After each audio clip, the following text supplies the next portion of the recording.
আমরা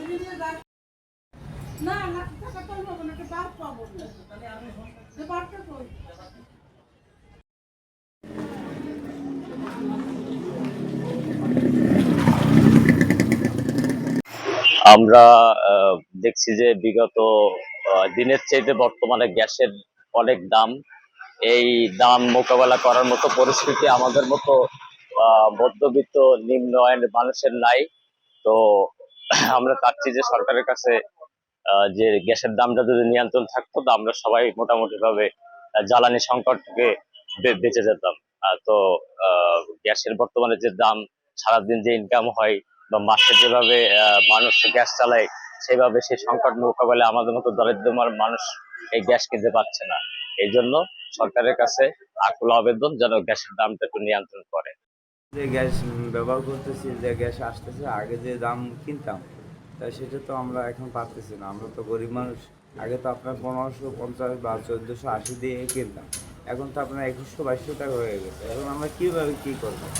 এখন তো আমরা চলতে পারতেছি না। এখন যদি প্রশাসন বা আইন এটা যদি একটু দেখে বা যায়, দোকানে দোকানে মাল সব আটকায় রাখে, গোলা করে রাখে, গুজে রাখে, এটা যদি একটু না কমায় আর প্রশাসন যদি একটু নজর না দেয়, তাহলে আমরা তো মরে যাব।